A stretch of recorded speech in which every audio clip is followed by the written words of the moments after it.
I'm going to talk about the San Francisco Bay Area stream classification and lessons from that, especially focusing on Contra Costa. And I'd be happy to give the similar presentation with unique data for other counties. I know San Francisco Creek very well, for example, so happy to talk about that too.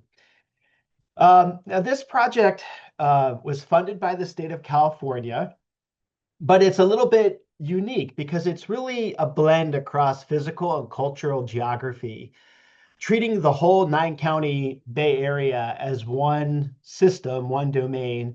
We're kind of looking at the intersection of unhoused people, droughts and floods, more on the flood side, to be honest, and the environment and in-stream habitat, and then all that within the context of climate change and where all that is going.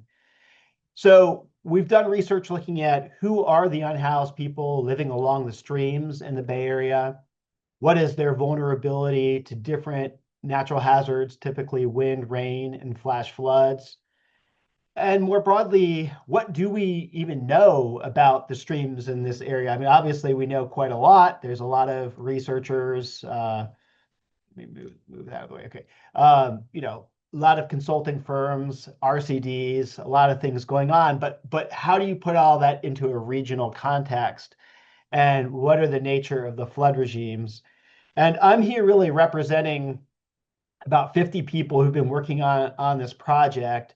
It's spearheaded through UC Davis, but San Jose State has really been the lead on the social science. Three of the RCDs in the region, Contra Costa, Napa, and North Santa Clara, have been heavily involved. We've helped to organize cleanups and participated in climate planning and other activities. A lot of field work. UC Agricultural and Natural Resources Division, and a nonprofit that works on natural hazards called Safe R3. The overall research study, I'm not going to address all these components, but I just want to give you a feel for it. On the social science side, a lot of studies of the encampments themselves. So the social setting of those camps, what are the sort of geographic aspects of the structure of camps, and what kind of trash is present, not only from camps, but from people who illegally come and dump at campsites. It's not always the residents, it's often others. Also, putting the camps into the larger context of land use, civil infrastructure, like the fact that a lot of camps are co-located in places where they have a very poor CalEnviro screen score. That's the score that looks at the intersection of social vulnerability and pollution.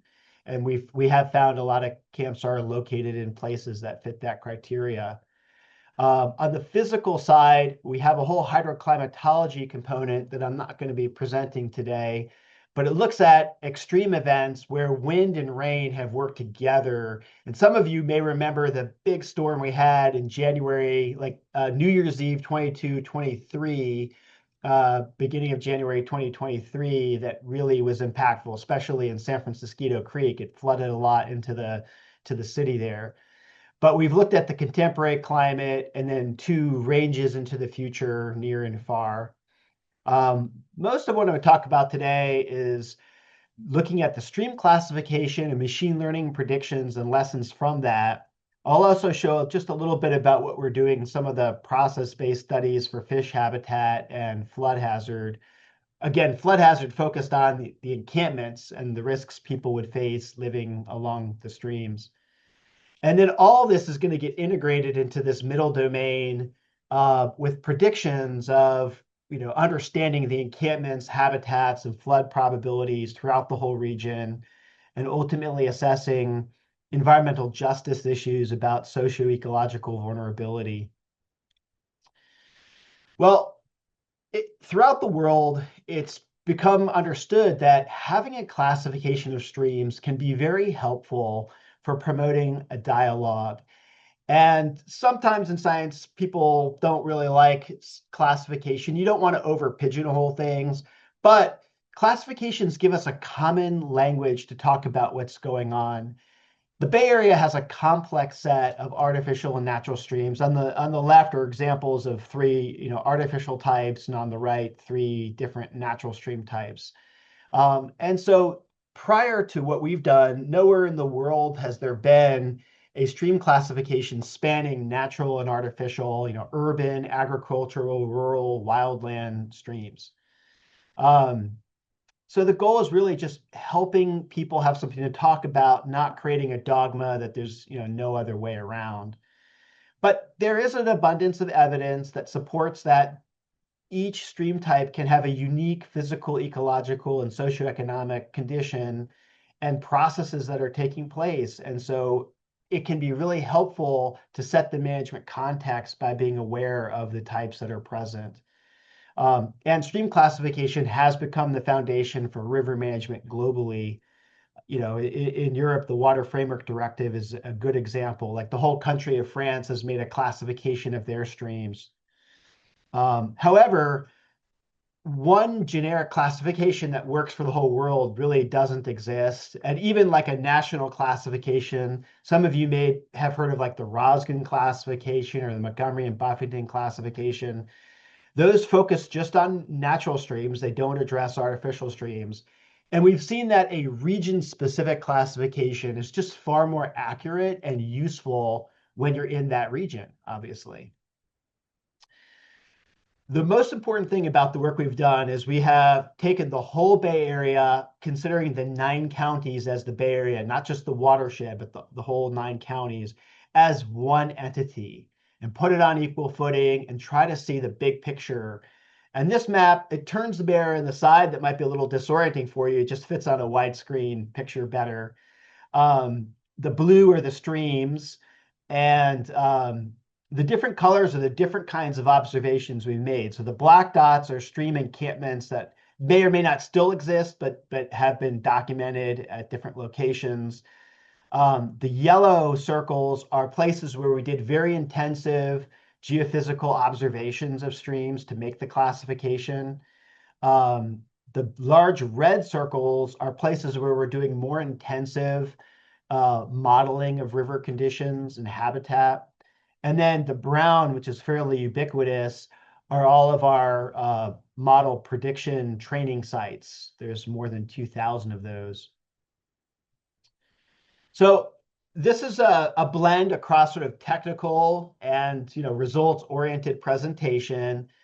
And I'm not going to be going into details again about the social side because this is really a watershed forum, but I'm happy to talk about it.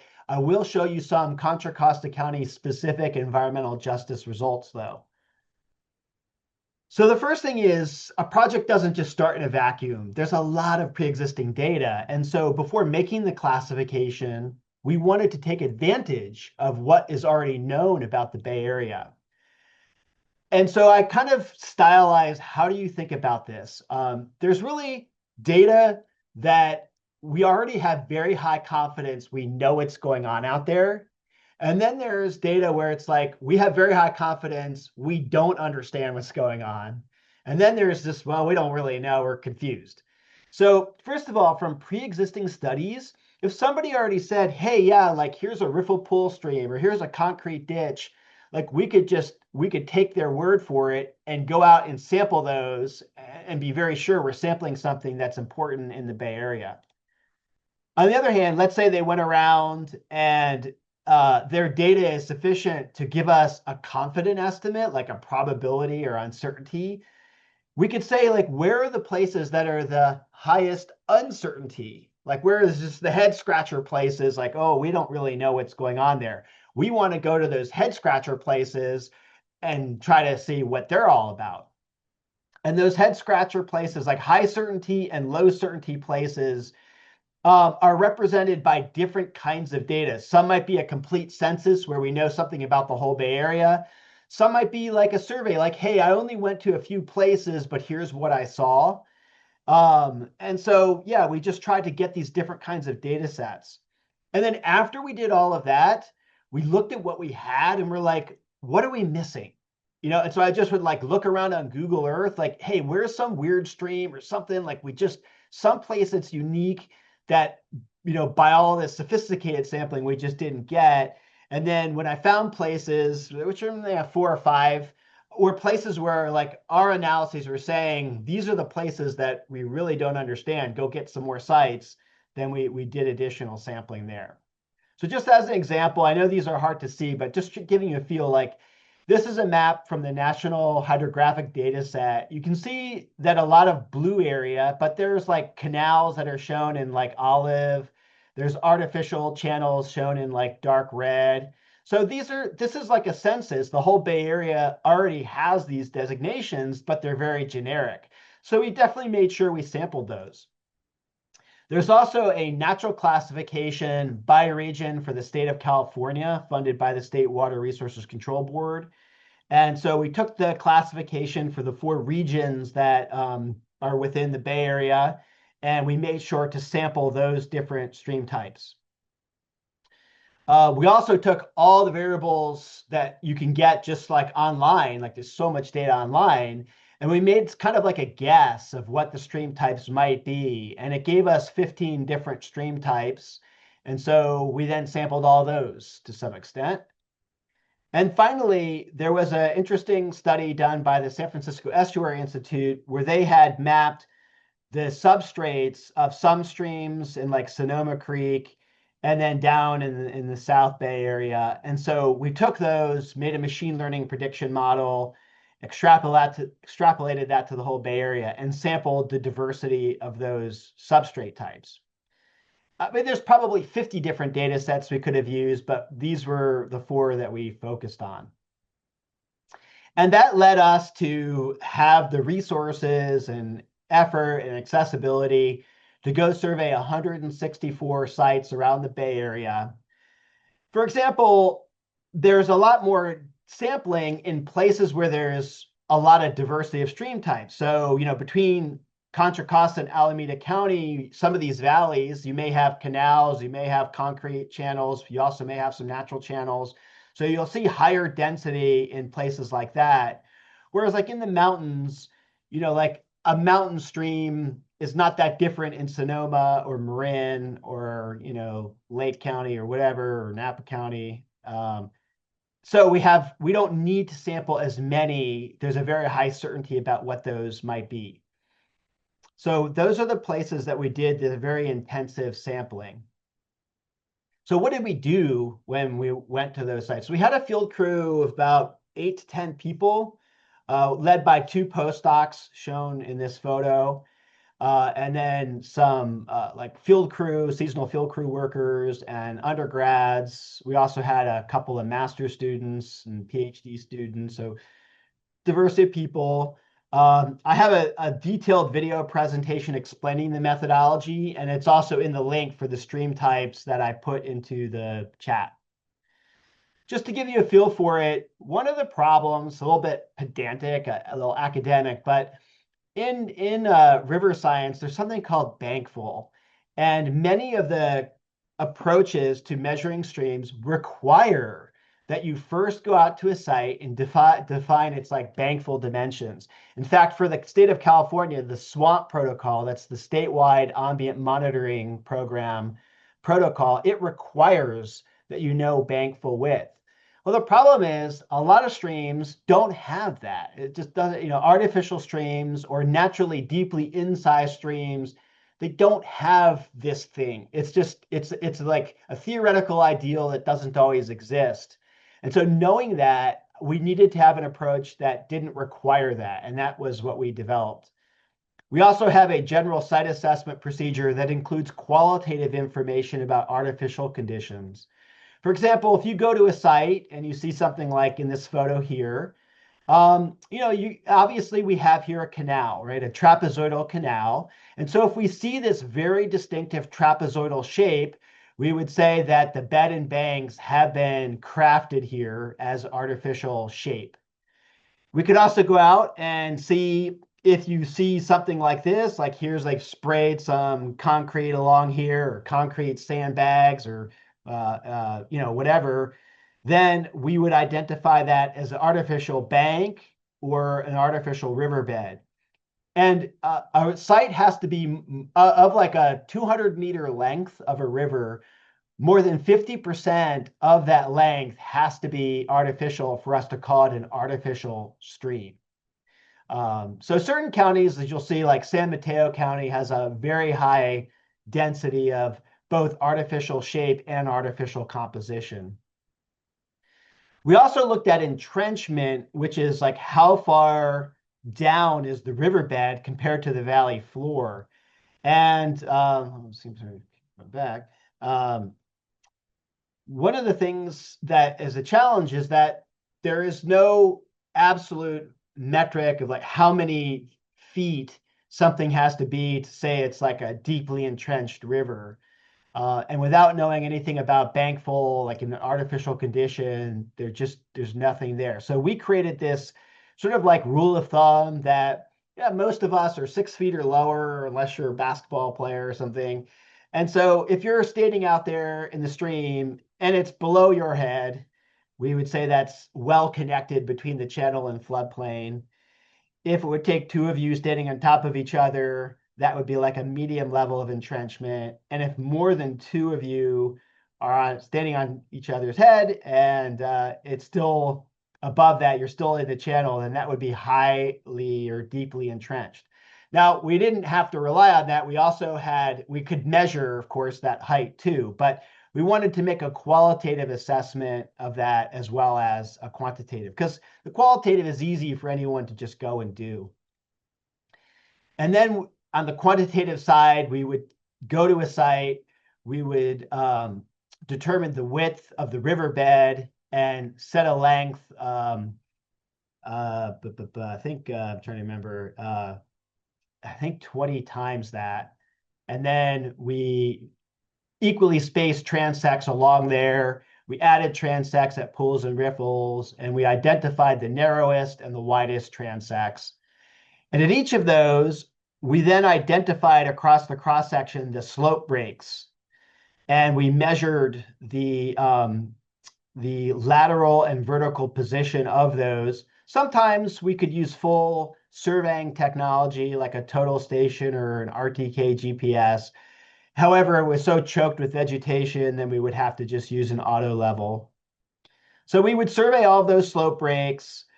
That would tell us like widths and heights and depths and things like that. We characterized the riverbed sediment, and we did photo documentation. You know, it's always helpful to have a photo of what's going on. With all of that data, we actually could produce 93 different variables characterizing each site. And of those, we found that 14 were the most useful in trying to classify the river, and they're shown here. And what this diagram shows is like wherever the color is very dark, is either dark blue or dark red, there's a very high correlation, either direct or inverse correlation. So like, the percent of coarse sediment very aligns with, of course, like, yeah, the amount of sand and mud you have in a channel. So all of these S1 through S18 are substrate size metrics. So they correlate with some of the average values. So that's not particularly useful, but these width and depth of the riverbed and slope and things like that, and then as well, the bed composition, bank composition, were all useful for classification. And so that leads to a map where each one of these vertical lines across the bottom is a site of the 164 sites.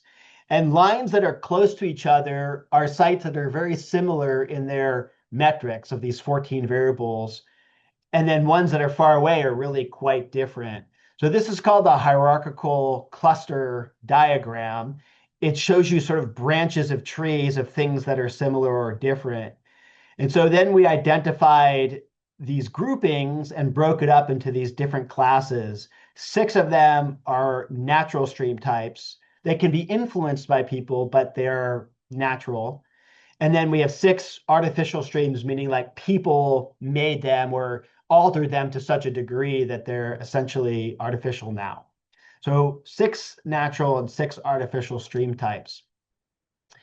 When you go through a process of like withholding sites from the classification and then testing to see if the classification can put the site into the right type, we get an 83% accuracy, which for this type of classification is quite good. Of course, it's not perfect. Of course, there's always going to be uncertainty in any real world data set. This is just a geographic map showing the 164 locations and the stream types. And I'll describe what the types are, but I've just sort of color coded them. Generally, the warmer colors are the artificial ones, and the cooler colors are the natural stream types. So this was the very detailed data collection process that we went through. You can see Contra Costa County is pretty well represented in that data set, and there's a diversity of sites that we hit in the county. So what are the types? Well, we've got armor channel, which is your completely, it doesn't have to be just concrete. Again, it could be like maybe it's all wood or something. I mean, there's a diversity of things out there, but it's completely armored. Like there's no natural material there. We have places like Niles Canyon in Alameda County where the riverbed is natural, but the banks have been hardened with, for example, riprap. This is not only for large ones, but let's say you have a stream flowing through a neighborhood and a neighbor has gone in and just put rock like all along their little creek. That would also be a bank hardened A2 stream. A3 is pretty interesting. It's places where historically someone dug a canal, but over decades, it's renaturalizing. These tend to have a coarse substrate, and I'll show you examples of this from Contra Costa County. There are large canals. So these are your larger supply, with drainage, your larger drainage canals that run in through more agriculture areas. Typically, this is like, Vacaville, I think. There are bank hardened canals. So oftentimes the bank hardening has been overgrown with vegetation, but when you get in there, you see that there's riprap all along there. And then there's agricultural ditches, which are small, they're like canals, but they're smaller. They have fine sediment, generally, like, typically muddy. And then on the natural side, we have headwater steep streams. So up on your hillsides, usually you may have boulders and steps going, kind of like natural step cascade, but it can be dry. You have headwater streams that start in the lowlands. This is particularly common in eastern Contra Costa County.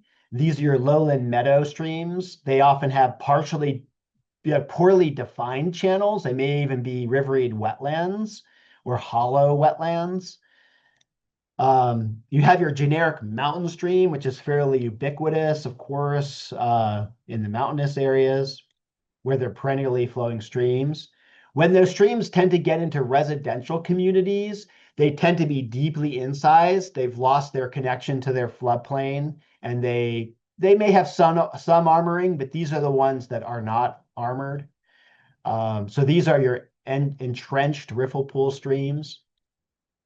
We have your well-connected valley floor riffle pool streams. So these are your really healthy places, generally in unconfined valleys or partially confined valleys where there's plenty of room for them to move around.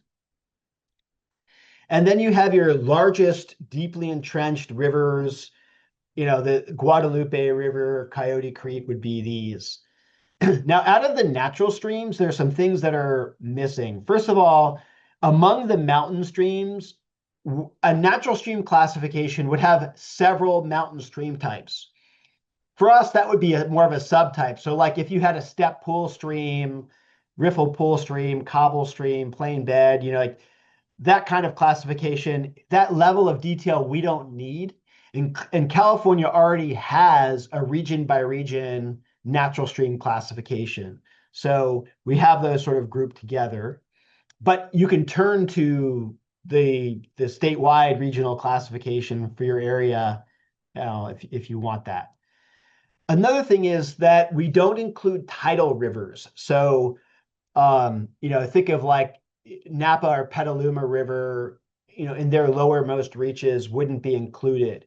N5, so the Russian River would be the largest N5 stream in the region, or in Alameda County, like Arroyo Mocho would be a good example of that at the larger end of it. Um, so that gives you a feel for those types. What's cool about this classification, though, is that with a little bit of training, I mean, students can learn how to do this classification. We actually had a high school student who presented at the estuary conference back in October.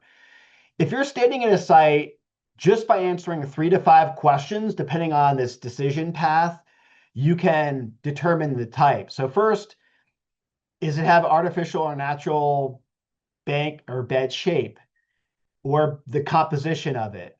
So that you can just visually assess over a stretch of the river. Is the site deeply entrenched or well connected? We don't even worry about medium. It's like if it's deeply entrenched or not deeply entrenched is the decision point.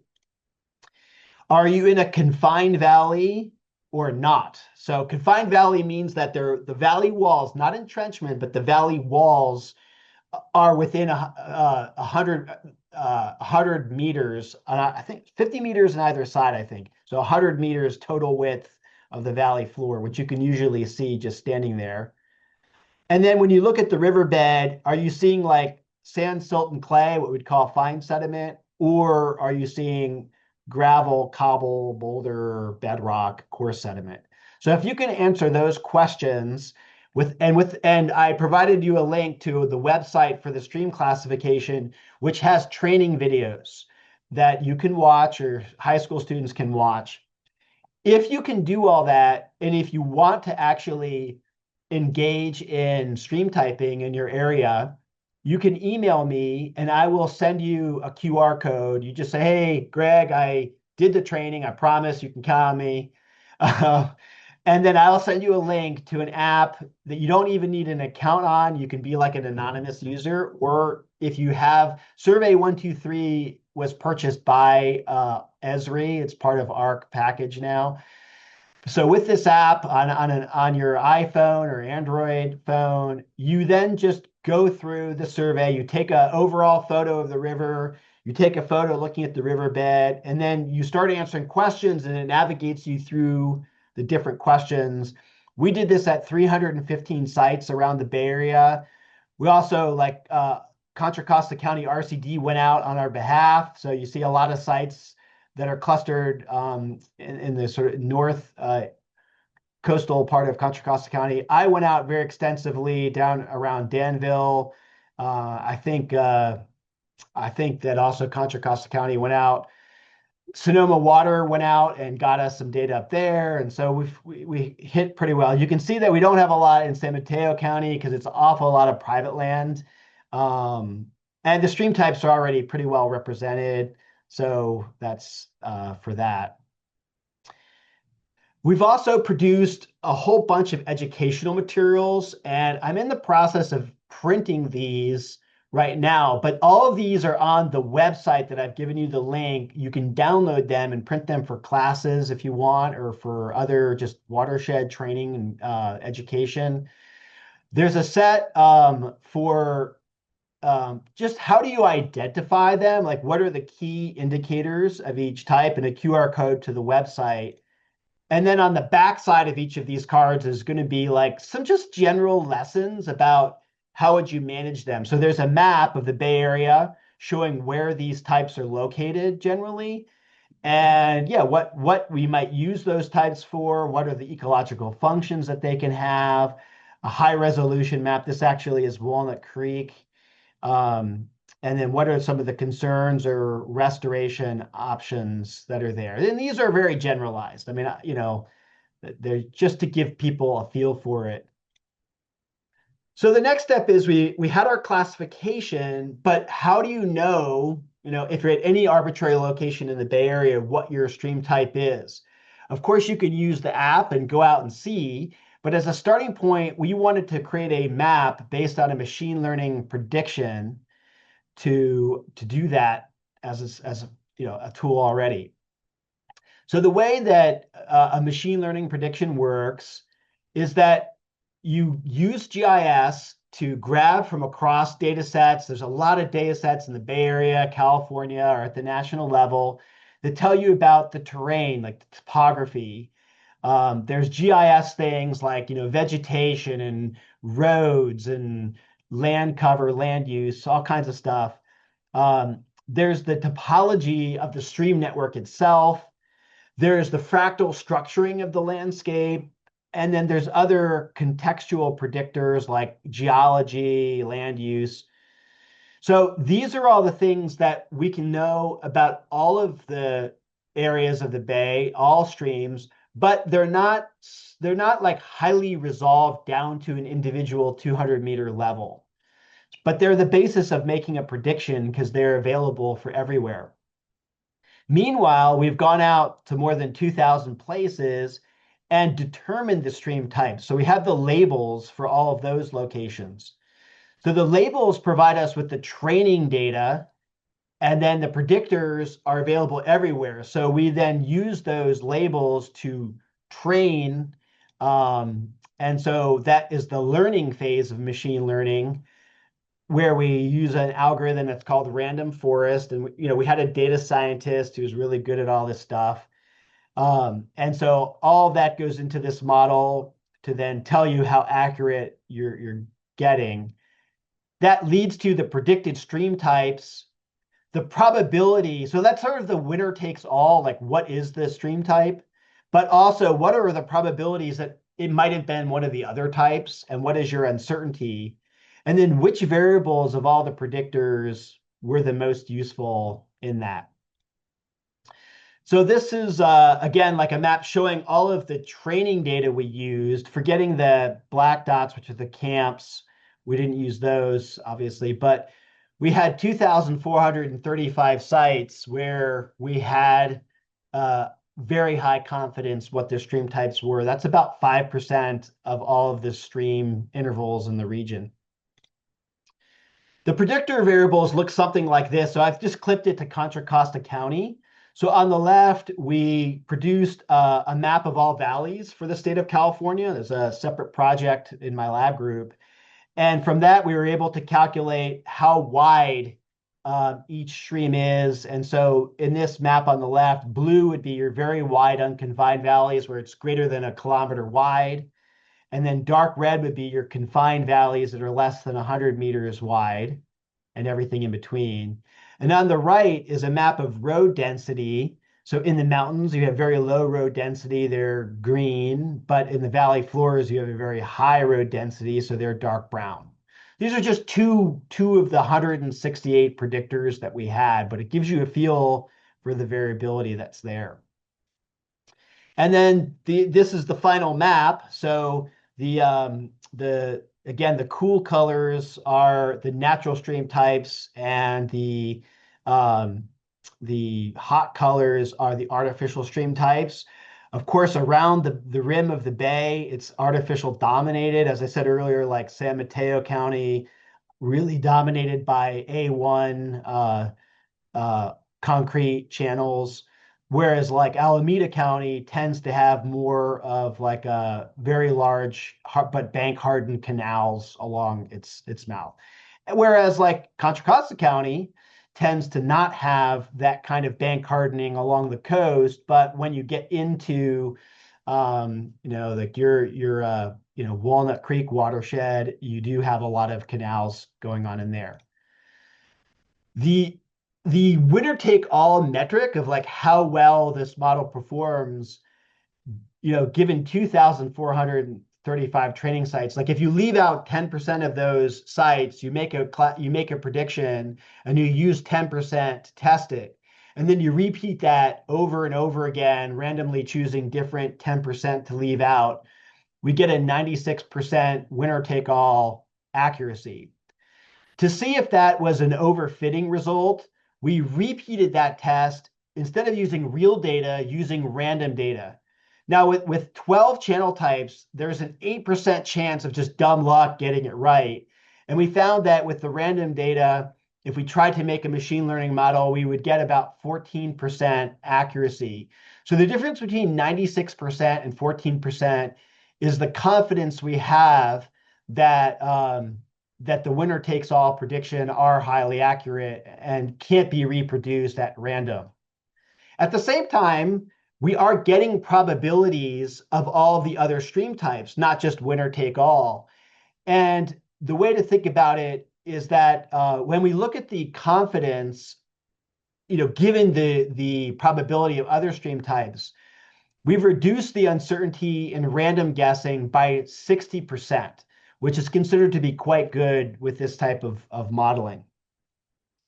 Another way to think about it is if we go by stream type, let me hide these controls. I've got the 6 artificial stream types, A1 through 6 on the left, the natural stream types on the right. For the whole Bay Area, the accuracy is such that instead of having a 1 in 12 chance of guessing, if you had an A1 stream, we basically reduced it to a 1 in 3 chance of getting it right. Or at the worst end of it, for the N6 types or the N4 types, these are your large, deeply incised kind of streams. There's a 1 in 4 chance of getting it right from that perspective. So that still doesn't sound great, but it's a lot better than 1 in 12, that's for sure. So it seems to do really well from a winner-take-all perspective. But again, you still have to recognize there is uncertainty in those predictions. And that's why if you want to use the map, having the app where you can go out on your own, answer the 3 to 5 questions and see how accurate it is really useful. In terms of the variables, like what is the basis of the prediction? What is it using? Local valley confinement is the #1 most important variable in that prediction. Catchment area. So confinement and catchment area is already going to take you down to certain stream types. However, to determine whether it's natural or artificial, of course, like the local road density and the vegetation are also quite useful. And then there's a lot of other variables in here I've marked as fractal variables.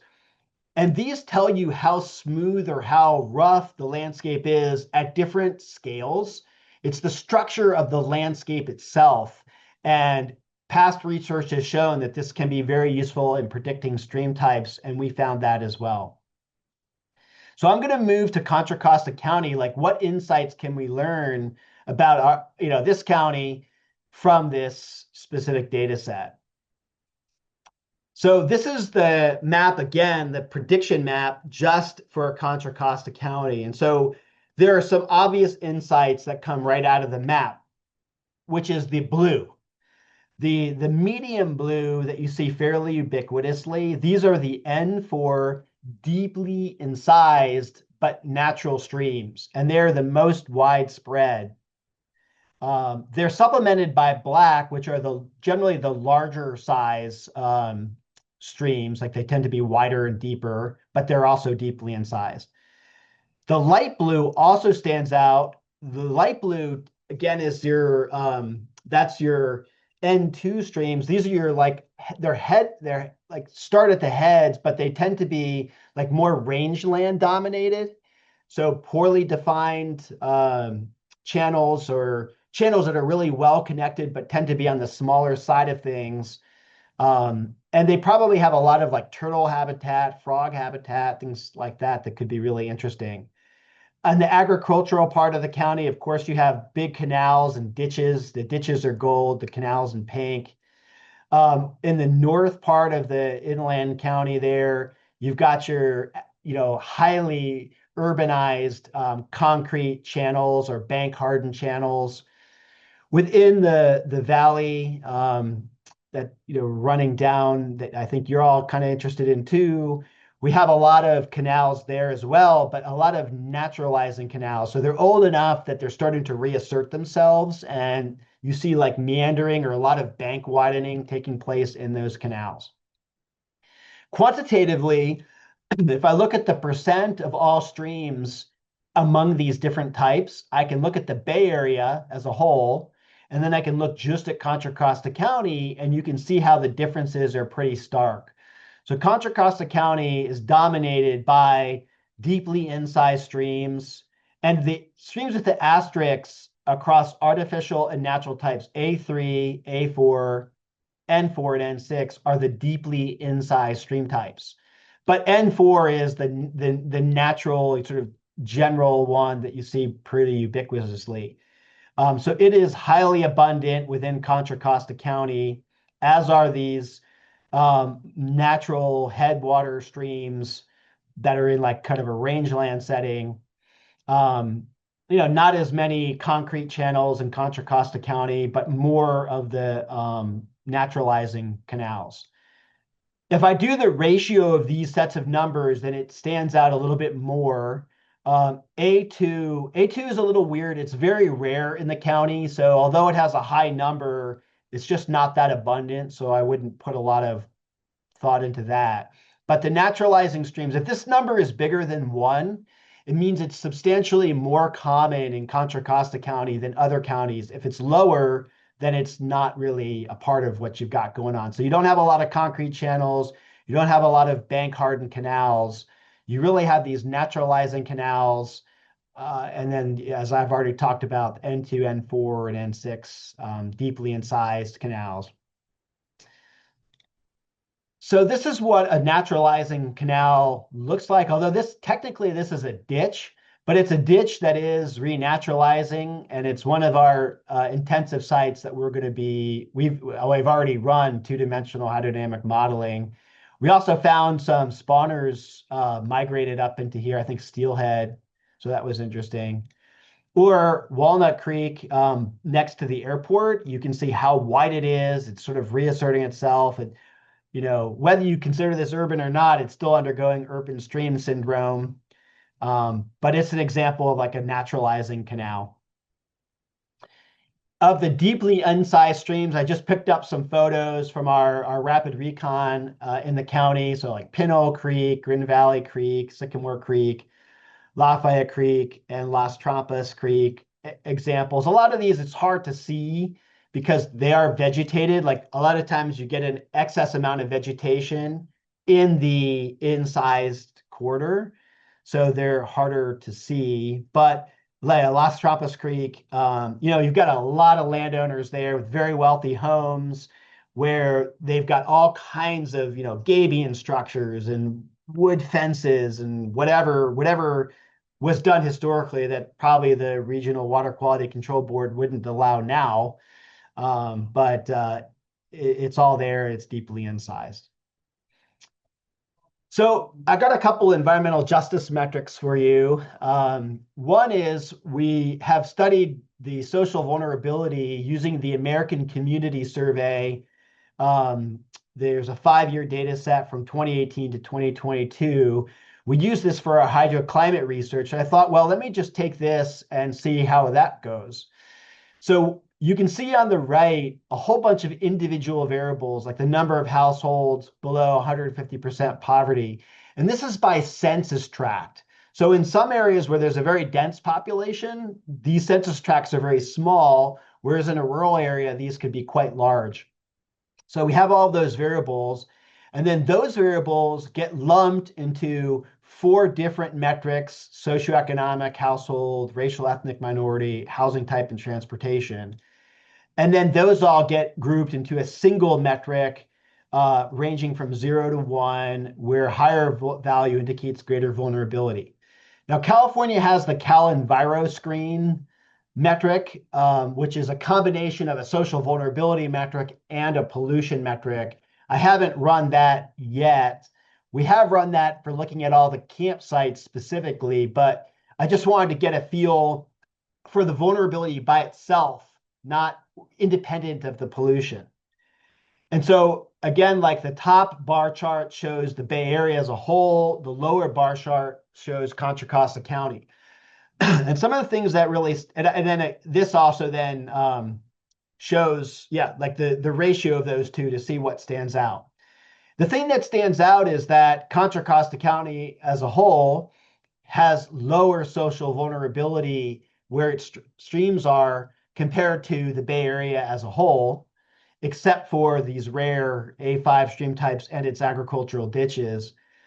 But what's stands out quite a lot is that the deeply incised streams that are fairly ubiquitous in Contra Costa County are in disproportionately wealthier, locations of the county. And so you think about these like new communities with very large homes being built in like Danville and the hills up there, or just the fact that right along the bay, you've got places that historically were not necessarily particularly like wealthy, but because of the land and home values have increased so much, are now compared to the Bay Area as a whole.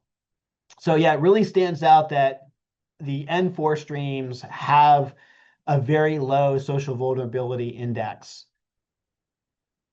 I also took the streamside encampments that are in the Bay Area. Yeah, the Bay Area, we had 62 of them are close to streams in this data set. I think we've mapped about 80 now, but this data set had 62. And then there, there's 15 or 17? 8, 4, I thought there were 17. Anyway, 7, 8, 9, 10, 11, 17. This should say 17, 12 of 17. And I looked to see what stream types were, you know, home to encampments in the Bay Area and in Contra Costa County. There's a similar result that deeply incised streams, N6, N4, A3, and A4, are, abundant with camps. A1 is highly influenced by Contra Costa County. So like as you go right down in the Guadalupe River or Coyote Creek through downtown San Jose, there are just concrete channels there that have camps. And so within Contra Costa County, those other types are not so abundant anyway. But yeah, their camps are deeply entrenched rivers. And it makes sense because one of the things that in our interviews with people is they like the fact that they want to have a sense of privacy. They want to feel like they're in nature and really feel like they're able to enjoy a quality of life that they don't have if they're in a shelter. And so going into a deeply entrenched river quarter, makes a lot of sense. On the other hand, like from an accessibility point of view, I've seen people who are like elderly in wheelchairs down in a deeply entrenched river. And if there was any kind of flood or flash flood that came through, they simply would not be able to get out. So that poses like a risk, but it's understandable why those are represented that way. So the very last part of the presentation is just trying to understand more about the environment of the streams, specifically thinking about fish, but also for flood hazards. And, we really want to understand, like, not just that these are different stream types, but why are they different stream types? Or what does it mean that they're different stream types? And so for this, we have been collecting high resolution digital elevation models of streams. These are 25 centimeter resolution in most cases. Some of this is based on LiDAR data. Some of it is based on our own going in and surveying or doing LiDAR scans. And so these are just examples. A3, I already showed you, it's like the Walnut Creek by the airport. But other of these are located in different counties. And initially, by the end of June, our goal is to run high resolution modeling of one example of each of these sites. And then we're seeking funding to make models of other sites to sort of better represent the diversity of each stream type. So what are we doing? So a river model is a model that predicts the depth and velocity in the river for a wide range of discharges. Like ecologically relevant discharges tend to be lower flows. And then, natural hazard floods tend to be multiples, like the 2-year return interval up to the 100-year return interval, or even a 500-year return interval. To the extent that we can get those hydrological estimates, a lot of places in the Bay Area, we can get those good estimates. So we put those flows into a simulation model that takes in the digital elevation model. It puts out the depth and velocity or water surface elevation. And then the pink path is the path of looking at what is the risk of people living in encampments if a site is inundated, like would they be able to get out based on the depths and velocities that are there. At the same time, on the fish side, we may have multiple fish species and then in different life stages, rearing, spawning. And so we've looked to California Department of Fish and Wildlife and the Water Board to tell us like what fish habitat suitability is of interest. And based on those needs of the fish, we can then create habitat maps and determine the percent of each site that's preferred habitat for a particular species in a life stage. I don't have a good example to show you from Contra Costa County right now. I've modeled Sand Creek, but it's not particularly exciting. So I like to show this Arroyo Mocho site out in Alameda County because the water really spreads out and it's very interesting. So this is the water depth and water velocity map that you get from flow going from right to left for a 10-year flood. And so a 10-year flood, it's already spreading out of the channel onto the agricultural fields that are there. From these depth velocities, we can then look at the habitat and flood hazard conditions. There's not going to be an encampment located in a place like this, but still, this would have probably very high quality fish habitat during like in-channel flows. So, okay, that's pretty much what I've covered. Some of the lessons are like, where do we go from here? We've seen that, yeah, machine learning can be a really useful tool. It definitely has uncertainties, but we've been very diligent to go out and get a lot of training data. We're going to be running machine learning predictions for what are the probabilities of encampments being present at these locations. What are the probabilities of locations having flood hazards? What is the likelihood of being able to do restoration at a site? And we've also been analyzing emergency permit requests. So which stream types are most at risk for requiring expensive emergency work that bypasses the normal environmental review process? We're also still have a long way to go, hoping to do more of these process-based studies of individual stream types. We are developing tools for using the data to aid site assessment and restoration strategies. And our hope is that for those of you who are working in a county or a municipality, that we can provide you with these products and services that you can then take and, use. And I mean, if you want any of these maps, they're public domain. I'm happy to share them with you. So that's pretty much it.